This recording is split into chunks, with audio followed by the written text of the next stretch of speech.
Estão acompanhando um estudo que eu estou dando sobre prosperidade à luz da Bíblia. Aqui temos as duas visitantes, para que elas possam entender, eu também coloquei aqui para recapitular. Estamos falando sobre prosperidade à luz da Bíblia. Então, no primeiro momento, trabalhamos aqui a prosperidade à luz da Bíblia, que foi o primeiro episódio, e um dos termos que nós usamos foi ter mente de mordomo. E eu coloquei aqui para que todos possam estar vendo também no telão. O cristão não é dono dos bens, mas mordomo. Tudo que temos pertence ao Senhor, administramos para a glória de Deus. Como aplicarmos essa mente de mordomos em nossa vida? A partir do momento que nós entendemos o que nós estamos sob as nossas posses, o que está sob o nosso nome, sob o nosso controle, o nosso contrato não é nosso, mas é do Senhor. A partir do momento que nós entendemos isso, passamos a perguntar ao Senhor: Senhor, eu posso? Senhor, eu devo? Porque uma coisa é você poder gastar aquilo que é seu. Digamos que eu empreste aqui um dinheiro para o Jefferson e falo: Jefferson, toma aqui um dinheiro, deixa aí, guarda aí. Eu vou perguntar para a igreja, a resposta é óbvia: será que ele pode gastar aquilo que eu deixei na mão dele, sem antes ele me consultar? Sem antes ele perguntar se ele vai poder ou não? Sem antes ele perguntar se eu vou achar bom ou não o que ele vai fazer? Da mesma forma é a nossa vida. O Senhor ele nos abençoa financeiramente, mas antes de gastarmos, antes de investirmos, antes de fazer qualquer coisa, perguntamos: Senhor, eu posso? Senhor, eu devo? Com essa maneira você vai ter a mente de mordomo e colocar Deus em primeiro ponto, Deus em primeiro lugar. Louvado seja o nome do Senhor. Vou acelerar um pouquinho, cada um no nosso horário. Segundo episódio que nós tratamos aqui foi prosperidade à luz da generosidade. Uma frase de impacto que eu usei foi: seja uma resposta para alguém. A prosperidade não se mede pelo acúmulo, mas pela capacidade de ser canal de bênção, generosidade e fé em ação. Muitos acham que o Senhor muitas das vezes nos abençoe para que a gente possa talvez se esbanjar ou ostentar, mas não é bem assim. O Senhor ele nos abençoa para que nós possamos ser um canal de bênção para a vida de outras pessoas. Quanto mais você abençoa a vida do seu próximo, mais a sua vida é abençoada. Certa vez, um homem, ele muito próspero, estava dentro da igreja e ele falou assim: Senhor, faz tempo que eu não ouço a tua voz, fala comigo, meu Deus. Eu tenho tanto, Senhor, e eu não ouço a sua voz e eu fico ouvindo que o Senhor ainda fala nos dias de hoje. Meu Deus, se o Senhor fala nos dias de hoje, fala comigo. E esse homem então entrou dentro do carro dele e foi em direção à sua casa. E ele orando ao Senhor: fala comigo, Senhor. Então ele ouviu uma voz que falou assim no seu ouvido: vá até a padaria e compre 2 litros de leite e mais aquilo que eu te ordenar. E ele falou: só pode ser coisa na minha cabeça. Seguiu em frente, passou da padaria e a voz novamente falou com ele: passe na padaria, volte e passe na padaria. E esse homem: meu Deus, será que é você? Será que eu estou ouvindo coisa? Será que é da minha cabeça? E falou: você quer saber outra coisa? Eu vou voltar lá. Então ele deu uma meia volta com o carro, voltou na padaria, entrou, pegou 2 litros de leite e então ele ouviu uma voz: compre tudo aquilo que eu te mandar comprar. Então ele começou a comprar arroz, feijão, macarrão, farinha, óleo e foi fazendo uma cesta. E então ele entrou dentro do carro e ele falou: e agora, o que eu vou fazer com essas compras? Eu não sei o que se é da minha cabeça. Bom, uma coisa é certa, né? Não vai faltar nada dentro de casa porque vou deixar tudo lá. E ele foi embora. E aí, quando ele estava chegando perto da casa dele, ele ouviu uma voz dizendo: pare na 7ª rua e entre à direita. E ele ficou: meu Deus, esse é o Senhor, meu Deus, será que é o Senhor falando comigo? É interessante que da mesma forma é com nós, né? Às vezes Deus está falando com a gente fica: será que é da minha cabeça? Será que é o Senhor falando comigo? Será que eu estou imaginando algo? Mas às vezes a gente fica esse impasse e é o próprio Espírito Santo falando no nosso coração para nós agirmos. E esse homem então ficou: para na rua, mas o que eu vou fazer? Ele passou da rua 7. E aí a voz novamente falou: eu não te mandei parar na rua, virar na rua à direita, na rua 7? E ele falou, parou em frente à casa dele. Ele falou assim: quer saber de uma coisa? Eu vou lá. Se for coisa da minha cabeça, não vai dar em nada. Foi lá na rua 7, ele virou à direita e entrou. E era uma rua de comércio, muito comércio, só que pelo horário já estava fechado. Geralmente o horário das igrejas já acaba 9, 9h30, dependendo dos horários. Então era mais ou menos umas 9h30, tudo fechado, não tinha mais comércio nenhum. E tudo apagado. E havia uma casa com a luz acesa. E esse homem, agora, o que eu faço? E ele ouviu uma voz, vai até aquela casa. E ele ficou, meu Deus, e agora? Ele foi bater na porta da casa. E ele só escutou uma voz, quem é? O que tu quer essa hora? Aí ele, meu Deus, ele não queria nada. Ele estava indo lá, o que ele ia querer? Nada. Ele simplesmente falou, meu Deus do céu. Quando ele ia virar as costas, abrir a porta. E aí o homem falou assim, o que o senhor deseja? Ele falou assim, olha, eu não sei porquê, mas eu ouvi uma voz dizendo que era para vir aqui. Quando aquele homem olhou 2 litros de leite, aquelas compras, aquele homem começou a chorar. Ele começou a chorar, então pediu para a esposa, venha. E ela, uma jovem, já muito abatida, abalada, uma criança de colo chorando, e ela olhou aqueles 2 litros de leite e entrou em desespero. E aquele homem sem entender nada, falando, o que está acontecendo? E aquele homem da casa falou assim, meu amado, eu fui assaltado hoje com todo o meu pagamento, levaram todo o meu dinheiro, e nós estamos orando aqui hoje, nessa noite, pedindo, Senhor, pelo menos o leite da criança o Senhor possa trazer. E ela falou assim, eu estava orando, pedindo para Deus enviar um anjo é o Senhor. Ele falou, não, não sou um anjo, eu só ouvi uma voz para vir aqui. Então, meus irmãos, Deus ainda fala, Deus ainda nos usa, mas olha que interessante, Deus nos usa também para sermos um canal de bênção para alguém. Seja um canal de bênção. Talvez hoje você possa dizer assim, mas o que eu tenho é pouco. Mas o pouco que você tem pode ser muito para alguém, sabia? Eu tenho o costume de dizer aqui, que eu falo para os irmãos que já estão acostumados aqui comigo, vocês estão vivendo um sonho de alguém. Tem gente que não tem uma televisão, não tem uma geladeira, não tem um fogão, tudo isso nós temos.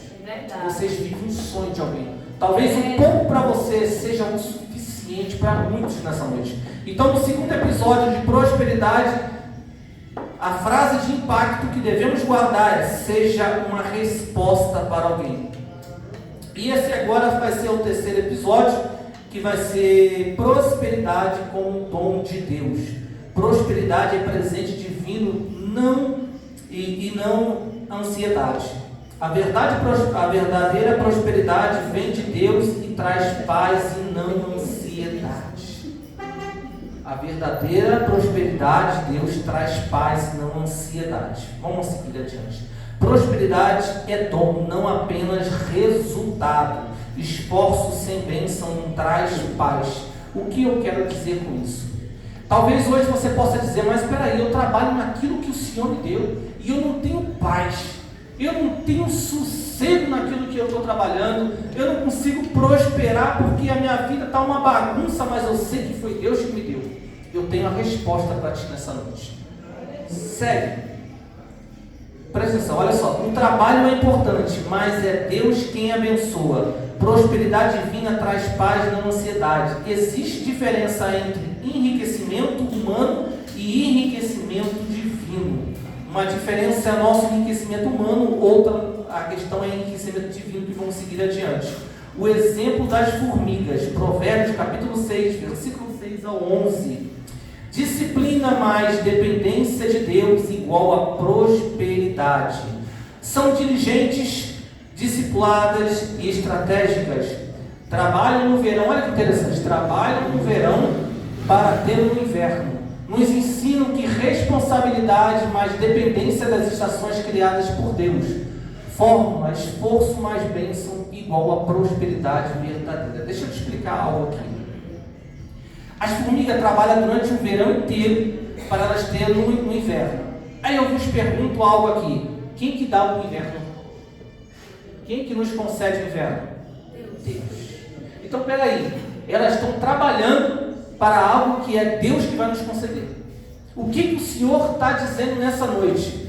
Meu amado, minha amada, não adianta você trabalhar duramente se você não espera do Senhor vir o resultado. As formigas trabalham, mas elas esperam o Senhor dar o inverno, para então elas poderem usufruir daquilo que elas trabalharam. O que o Senhor está dizendo nessa noite? Por mais que você se esforce, por mais que você batalhe o máximo possível, lembre-se, é Deus que dá as estações. Aleluia! Louvado seja o nome do Senhor. Certa vez, eu me lembro vagamente de uma história que fala de dois agricultores. Um era muito tranquilo, sabe aquelas pessoas tranquilas demais, e levantávamos ambos às 6 horas da manhã para poder recolher as suas verduras, legumes e levar até a cidade. E o outro muito acelerado. 6 horas da manhã estavam os dois lá, um na sua fazenda, o outro na sua fazenda, os dois trabalhando. Então juntaram, encheram a carroça e foram para a cidade. Então nesses dias eles se encontraram, novamente se encontraram como de costume, mas nesse dia havia chovido muito, tinha uma ribanceira para subir. E aí um olhou para o outro e falou assim: rapaz, eu não vou subir não, vou ficar aqui na sombra. Eu vou me sujar não. E ficou debaixo da sombra lá de boa, sabe? Botou o chapéuzinho tranquilo. O outro falou assim: rapaz, eu vou subir, nem que seja com esse burro nas costas, meu suco para vender meu negócio. E ele foi subindo, se sujando, puxando, todo sujo, chegou no pé do morro e olhou lá de baixo e viu o outro lá, deitado, numa tranquilidade. Ele falou assim: vai perder toda a mercadoria. Mas olha que interessante, Deus olhava toda essa situação, Deus observando. Eu vou perguntar algo aqui à igreja: se eu olhasse esse cenário, quem Deus abençoaria? O que se esforçou ou o que ficou deitado na sombra? Lógico que diríamos que o que se esforçou, certo? Mas agora vamos entender algo aqui. Aquele que estava deitado na sombra estava assim: Senhor, eu nada posso, é Tu que podes. Eu nem sei se eu consigo subir com essa carroça, e se eu derrubar tudo, e se eu perder toda a minha mercadoria tentando subir? Pai, eu confio que o Senhor há de me ajudar. E aquele homem que estava subindo com a carroça estava dizendo: Senhor, me dê forças, me ajuda, que eu vou subir, nem que seja com esse burro nas costas, mas eu vou subir. Os dois estavam orando. Deus olhou e falou assim: eu não tenho como responder um e não responder o outro. Sabe o que Deus fez? Quando aquele homem chegou no topo da montanha, todo sujo, passou por ele um comerciante sem olhar para ele e desceu aquela ladeira correndo. Chegou lá: amigo, acorda, tá quanta mercadoria? Tá tanto, eu quero levar tudo. Aí aquele homem lá de cima ficou assim: meu Deus, levou tudo. Ele pegou e voltou para a cidade. Chegou lá na cidade, ele vendeu todas as mercadorias. Glória a Deus. O que Deus está dizendo aqui? Esforços diferentes, resultados iguais. A questão não é o quanto você trabalha de mais ou o quanto você trabalha de menos. A questão é o quanto você confia nas estações do Senhor. Aleluia. Aleluia. Talvez você entrou aqui nessa noite trabalhando, dando tudo que só, falando: meu Deus, estou todo quebrado. Tem outro que entrou aqui e nem trabalhou direito. Teve os mesmos resultados. A diferença é o quanto você confia que Deus possa te abençoar. Amém. Louvado seja o nome do Senhor. Prosperidade que transforma. Prosperidade de Deus é plena, ela é completa. Prosperidade bíblica, ela é plena, material, espiritual, emocional, relacional e missionária. Eu fiz uma divisão de cada tópico para que vocês possam entender o primeiro. Prosperidade material. Deus supre todas as necessidades. Deus supre nossas necessidades. Olha que interessante. Deus, ele vai suprir todas as suas necessidades. Mas entenda uma coisa: mesmo que esteja tudo pago, tudo ok, por mais que você queira mais, por mais que você deseje mais, não é errado. O errado é quando você não olha para quem está do seu lado precisando. O errado é quando você olha e vê que talvez alguém esteja precisando e você não pode abençoar, você não quer abençoar. Mais uma vez eu falo para a igreja: por mais que você olhe e diga: o que eu tenho é pouco, o seu pouco pode ser muito para muitas pessoas. Talvez hoje você olha para a sua despensa e fala: meu Deus, não tenho nada. É igual as irmãs com roupa, né? Vai vir para a igreja e fala: meu Deus, eu não tenho roupa. O guarda-roupa está lotado, não está nem no guarda-roupa, mas tem lotado.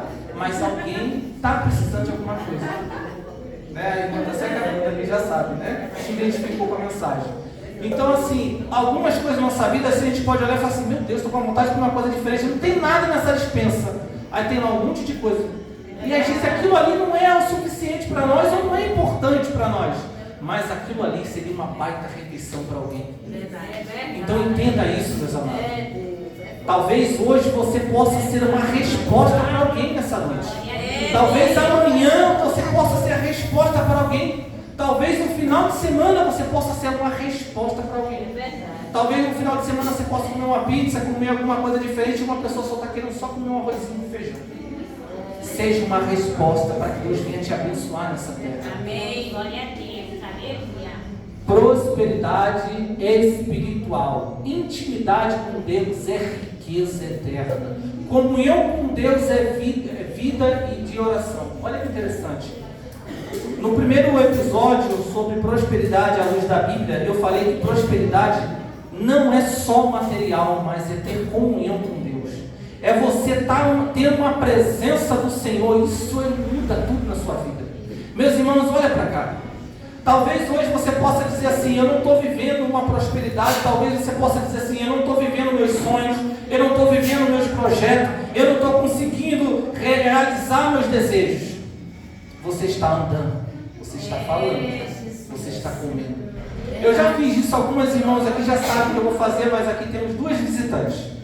Eu vou falar diretamente para elas.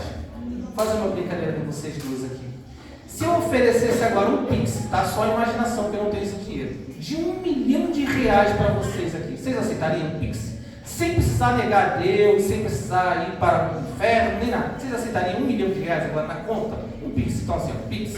Quem aqui na igreja queria R$1 milhão na conta aqui? Meu Deus, até eu queria, Jesus. Envie alguém, Jesus. Calma, irmão. Vamos ser mais ousados. R$2 milhões. Resolveria a vida de alguém aqui? 2 milhões? Ajudaria a pagar as contas? Não.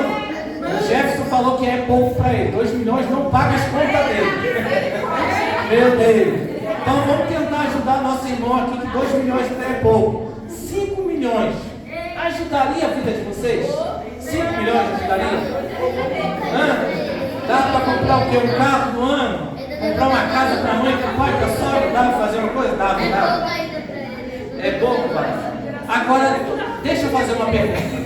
5 milhões hoje na conta, não precisa ir para o inferno, não precisa negar Jesus. Mas ao deitar na cama, você não levanta mais. Você não sai da sua cama. Quem aqui ainda quer 5 milhões para ficar dentro da cama? Parado, você sai. Ninguém? Então calma aí, deixa eu entender aqui. Os irmãos aqui já entenderam, deixa eu entender aqui. Vocês estão me dizendo que vocês abrem mão de 5 milhões só para levantar da cama? Vocês estão me dizendo que 5 milhões vocês abrem mão de sorriso de orelha a orelha só para levantar da cama? Então peraí, por que é tão difícil levantar da cama? Por que é tão difícil sair da cama e olhar para o mundo e falar: meu Deus, obrigado? Por que é tão difícil para nós termos esse ânimo de falar: Senhor, obrigado, Senhor, porque eu estou de pé? Meus irmãos, eu acredito que todos aqui abririam mão de muito mais de 5 milhões só para poder estar de pé, só para poder dar um abraço, só para poder estar do lado de uma pessoa que você ama. Então prosperidade não é só financeiro, prosperidade é ter saúde, prosperidade é ter alegria, prosperidade, Jefferson, é ter Deus na nossa vida. Isso é ser próspero. Não tem nada nesse mundo, não tem dinheiro nesse mundo que compre a presença do Senhor. Aleluia. Louvado seja o nome do Senhor. Prosperidade emocional. A paz de Deus vence a ansiedade. Equilíbrio em meio à ansiedade e pressões. Meus irmãos, estamos vivendo um período de pressão. Isso é verdade. Estamos vivendo um momento na qual o nosso mundo, nosso Brasil está passando um período difícil de lidar. Financeiramente, estruturalmente, está tudo diferente, tudo muito difícil. E o Senhor está dizendo nessa noite que prosperidade de Deus emocional traz paz, vence a ansiedade. Talvez você entrou aqui ansioso, ansiosa com tudo que está para acontecer. Mas na palavra inicial que nós lemos o quê? Não adianta se importar ou sofrer pelo dia de amanhã que não nos pertence. Lembra que eu falei que eu tenho uma resposta para vocês aqui nessa noite? Para que vocês hoje possam falar assim: mas peraí, eu faço tudo certo, eu trabalho naquilo que Deus me colocou, mas eu não tenho paz, eu não tenho sossego nesse trabalho, eu não consigo prosperar. O que é que está acontecendo? A resposta é vocês mesmos. A resposta somos nós mesmos. O problema somos nós. Mas como assim o problema somos nós? Por que somos nós? Porque nós não estamos confiando nas estações do Senhor. Deus, ele tem as estações certas para cada momento do ano. Da mesma forma que Deus tem as estações certas para cada momento do ano, Deus tem as estações certas para momentos da nossa vida. E talvez hoje você possa estar falando assim: meu Deus, eu não tenho sossego dentro da minha casa, eu não tenho sossego no meu trabalho, eu não consigo prosperar. O Senhor está falando, é porque não está confiando nas minhas estações. Precisamos confiar no Senhor. Meus irmãos, isso serve para mim também. Eu não sou diferente dos irmãos. Eu também passo por lutas, por trabalhos. Eu tenho o costume de dizer que os meus problemas eu preciso fazer fila com eles, né? Dar senha para os meus problemas. Porque são tantos problemas que eu não consigo resolver tudo junto. Eu preciso falar assim: opa, essa aqui é você hoje, essa aqui amanhã resolvo esse aqui resolvo, para que a gente possa conseguir resolver. Mas o mais importante, tenha Deus em primeiro lugar. Aleluia. Próximo ponto: prosperidade relacional. Relacionamentos saudáveis são riquezas. Famílias restauradas e unidas na igreja. Louvado seja o nome do Senhor. Ser próspero não é só ter dinheiro no bolso. Ser próspero é ter uma família abençoada. Ser próspero não é só ter riquezas materiais, mas ser próspero é ter uma família restaurada e unidade na igreja. É ter paz dentro do seu lar e é ter paz dentro da igreja. Isso é prosperidade. Glória a Deus. Sabe quando você estiver chegado cansado, durante um dia trabalhoso, cansado, trabalhoso, chegar em casa e ter paz dentro de lá? Sabe quando você talvez chegou da faculdade, chegou do seu estudo, chegou da escola, chega em casa e ter paz no seu lar? Isso é prosperidade que muitos desejam, meus irmãos. Tem gente que pagaria para ter paz. Tem gente que pagaria para ter paz no lar. Tem gente que pagaria para ter paz na igreja. Então, se você tem paz, se você almeja isso, confia no Senhor. Amém. É o Senhor que nos dá as estações, é o Senhor que nos prepara tudo. Louvado seja o nome do Senhor. Prosperidade missionária. Prosperar é compartilhar. Prosperamos para abençoar os outros. Louvado seja o nome do Senhor. Como eu falei no início, você pode prosperar o máximo possível, mas nunca se esqueça de onde Deus te tirou. Nunca se esqueça. Certa vez aqui eu tenho uma funcionária nossa que ela falou para mim que foi feita uma proposta para ela comprar uma banca na rua. No início do nosso trabalho, Deus nos concedeu um lugar, um espaço na rua. Nós literalmente começamos a trabalhar de camelô na rua, literalmente. E adquirimos esse espaço e eu fiquei abismado com uma coisa, meus irmãos. Eu não sabia, Jefferson, que se vende ponto na rua, sem telhado, sem cobertura, sem segurança, debaixo de sol, de chuva, e toma ali ainda rapa, toma ali, e o povo vendendo. Lá em São Mateus é 40 mil reais para você ficar na rua, debaixo de sol. Aí vocês acham muito, tem gente ganhando dinheiro com isso. Eu falei, meu Deus, que negócio é esse? Aí uma moça falou assim para mim: olha, eu tenho um ponto ali, eu estou pedindo 25 mil reais. Eu falei, mesmo? 25 mil. Eu falei, tá bom, Deus abençoe. Meu Deus do céu, na rua, sem nada, só um espaço na rua, vento batendo, 25 mil reais, como é que é um negócio desse?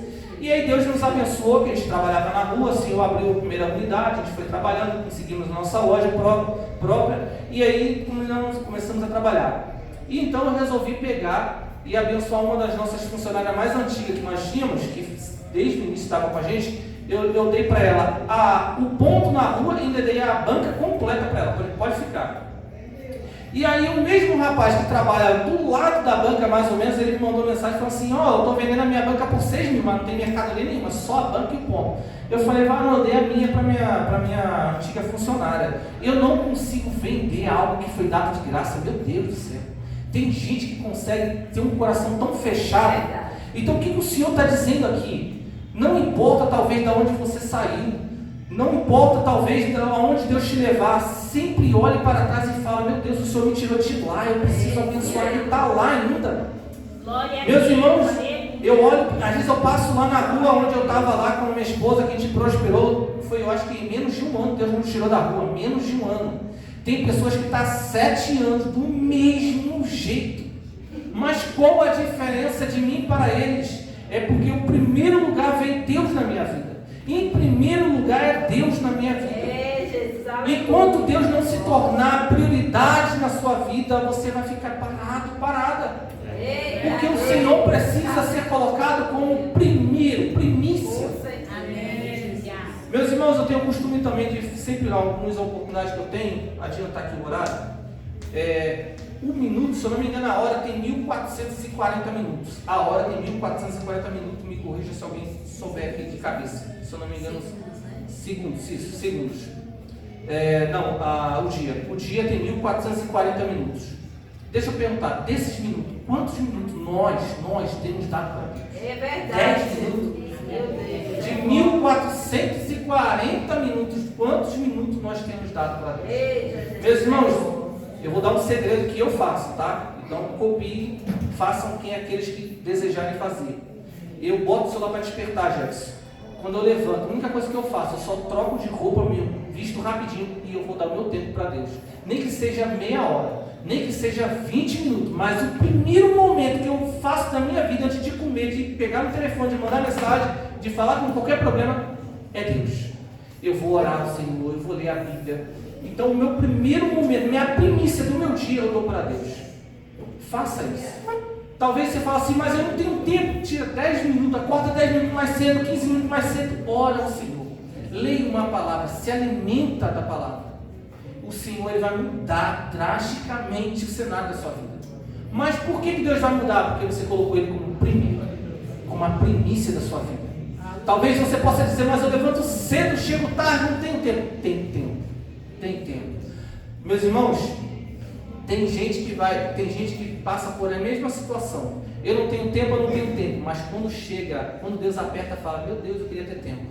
Meu Deus, eu queria te dar isso. Meu Deus, eu queria estar na tua casa. Quando Deus aperta, aí vão dizer, meu Deus, como eu queria ter esse tempo para te servir. Então, enquanto você tem esse tempo, serve a Deus, louve a Deus, glorifique a Deus, independente de onde você esteja. Louvado seja o nome do Senhor. A verdadeira prosperidade glorifica a Deus. A verdadeira prosperidade não nos glorifica, mas ela glorifica a Deus. Não é para ser próximo para nos ostentar, mas é para glorificar a Deus. Louvado seja o nome do Senhor. Devemos trabalhar com diligência, mas depender sempre das bênçãos de Deus. Por mais que você trabalhe, entenda, é o Senhor que abençoa. É o Senhor. Em Provérbios que iniciamos aqui, as bênçãos do Senhor é um dom de Deus. É Deus que dá. É Deus que abençoa. Por mais que você se esforce, entenda que é o Senhor que dá as estações da nossa vida. A prosperidade é um dom divino para glorificarmos ao Senhor. Então a prosperidade é um dom que vem de Deus, não é nosso. Podemos fazer, batalhar o que for, mas aí você possa me perguntar, mas peraí, por que o ímpio é próspero? Por que o ímpio tem tanto e eu não tenho? Eu vou fazer uma pergunta bem óbvia aqui para vocês. A chuva é só para crente? Não. O sol é só para crente? Não. É para todo mundo. Mas você precisa aproveitar. Porém, é uma coisa que eu vos digo. O ímpio não sabe para onde vai, mas nós sabemos. Amém. O ímpio não sabe o dia de amanhã. Nós sabemos, porque se nós morrermos hoje, sabemos que estaremos com Cristo. Então o ímpio ele pode batalhar, ganhar dinheiro, prosperar, mas o ímpio não sabe o seu destino. Nós sabemos. Louvado seja o nome do Senhor. Para finalizarmos, a verdadeira prosperidade não é quanto acumulamos, mas o quanto glorificamos a Deus com o que temos. Seja uma resposta para alguém nessa noite. Seja uma resposta para alguém esse final de semana. Durante a sua vida, durante a sua estadia nessa terra. Seja uma resposta, abençoe. Entenda que quanto mais você dá, mais o Senhor pode te abençoar. Eu já contei aqui, vou contar agora rapidinho, uns minutinhos aqui. Alguns irmãos já sabem. Certa vez um andarilho estava indo para uma terra distante e ele já tinha gastado todos os seus bens. Entenda isso. Ele já tinha gastado tudo durante essa viagem. E só sobrou, Jefferson, um punhado de arroz cozido. Imagina, uma pessoa está indo para uma terra, prosperar, crescer e só sobrar um punhado de arroz. Meu Deus do céu. E essa pessoa estava indo nos tempos antigos, medieval, e ela estava esperando passar uma carruagem que desse uma esmola, um pão, algo que ela pudesse ter. Então, quando ela está indo para uma cidade, ela vem uma carruagem vindo ao contrário dela. E ela fala, hoje é um dia de sorte, está vindo uma carruagem. E quando essa carruagem chega perto dessa pessoa, ela vê que não é uma carruagem qualquer, mas a carruagem real. Então essa pessoa fala: meu Deus, eu acertei na loteria, eu ganhei, meu Deus, é o próprio rei, ele vai me dar uma esmola porque o rei tem tanto. Então aquele homem chega para o rei e fala: meu rei, eu só tenho um punhado de arroz, não tenho mais nada, estou com fome, estou passando necessidade, preciso de algo a mais, me dê uma esmola. E o rei olha para aquele homem, literalmente sem nada. O rei dá um sorriso e fala: ninguém é tão pobre que não tenha nada para dar, e ninguém é tão rico que não precise de nada. O que é que você tem para me dar? Aquele homem olhou e falou: não é possível, esse rei tendo tudo isso, próspero, rico, com essa carruagem gigante, me pedindo alguma coisa. Ele falou assim: meu rei, eu não tenho nada. Ele disse: ninguém é pobre o suficiente que não possa dar nada. Escute isso. E ele olhou e falou assim: meu rei, eu só tenho isso aqui. Pegou um grão de arroz e deu na mão do rei. E o rei então deu um sorriso e falou para ele: se aproxime-se.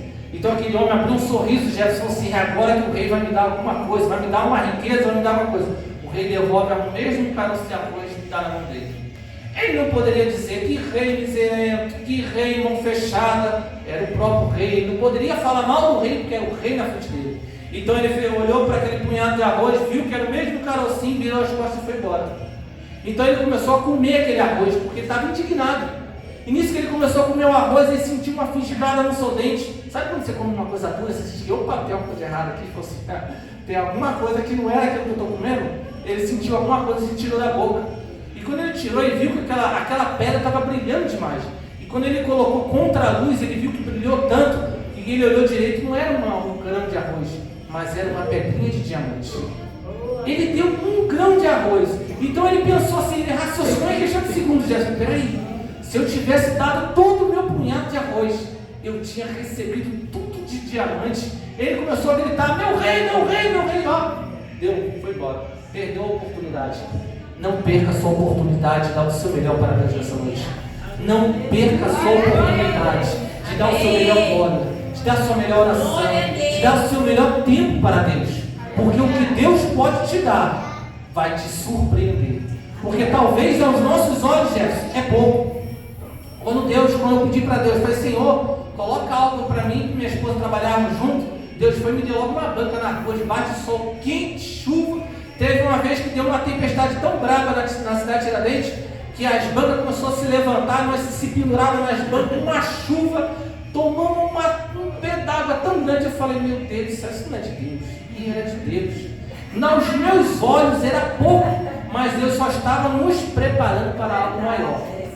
O Senhor está dizendo nessa noite para mim, nessa noite para dizer para vocês: talvez o ambiente que você esteja vivendo é pouco e é pequeno, mas o Senhor está dizendo: estou eu preparando um ambiente maior. Mas é necessário aprendermos primeiro lá embaixo, para administrarmos lá em cima, sabermos administrar. Meus irmãos, se coloquem de pé nessa noite. Vamos orar ao Senhor por essa oportunidade de estarmos na presença dEle.